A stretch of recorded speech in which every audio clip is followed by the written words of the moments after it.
Hi, friends. We like choices, don't we? We kind of thrive when we have lots of things to choose from, especially as Americans. But I think we often fool ourselves about the choices we have actually made for ourselves. The truth is, we stand on a lot of other people's shoulders who have made choices for us.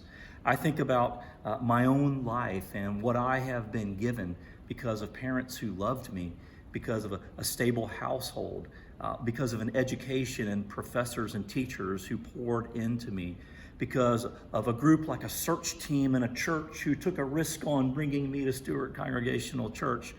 Other people had choices, and I was, by God's grace, able to be a part of what God was already doing, laying the groundwork. And so the truth is, I have to swallow a lot of pride and recognize so much is really given to us by God through others who've gone before us. And the same is true with you if you're honest. The people of Israel had the same issue when Joshua was leading them finally into the promised land, the land of Canaan. God said something interesting to them. He said, I've already prepared all this for you. You didn't do the groundwork. I did it for you. And in the end of the book of Joshua, this is what God says to the Israelites. He says, so I gave you a land on which you did not toil, and cities you did not build, and you live in them and eat from the vine and from the vineyards and olive groves that you did not plant.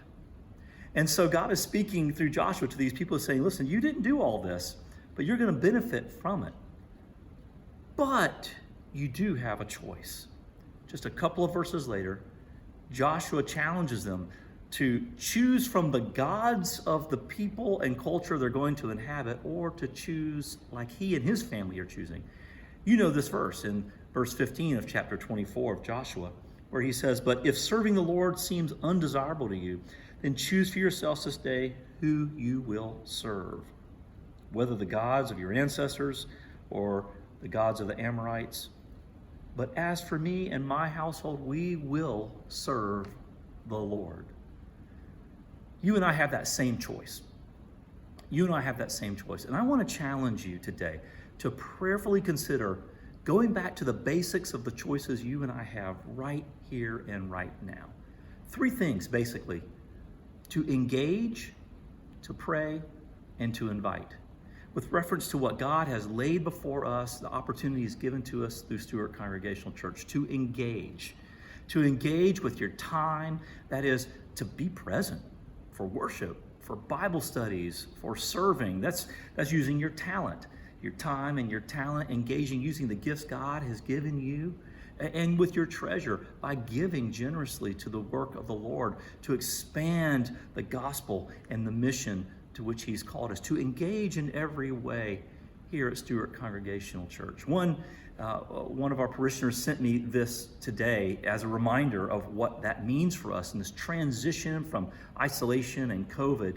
And it's a little piece that was written, and it says, as church attendance numbers fade across the nation and online services become more convenient, it's important to remember why church attendance for you and your family matters so much. You can't serve from your sofa. You can't have community. You can't have community of faith on your sofa. You can't experience the power of a room full of believers worshiping together on your sofa. Christians aren't consumers. We are contributors. We don't watch. We engage. We give. We sacrifice. We encourage. We pray by laying hands on the hurting. We do life together. We do life together. Engage. Pray. You heard it. Are you praying for your church? It's your church, not mine. Are you praying for God to move in mighty ways in this season of our church, and praying for one another? You got to be close to people in proximity to know even what to pray for. And then lastly, invite. This is a piece that we often forget. Who's your neighbor? Who's your friend? Who's a family member that's local? Invite them to our church to be a part of what's going on. God is on the move, and we want them to be part of knowing how they can benefit from the hope and the peace and the love and the joy and the salvation we know in Jesus Christ. So engage, pray, and invite. You have choices. You and I have choices only because God first chose us. Thanks be to him. Have a great day. God bless you.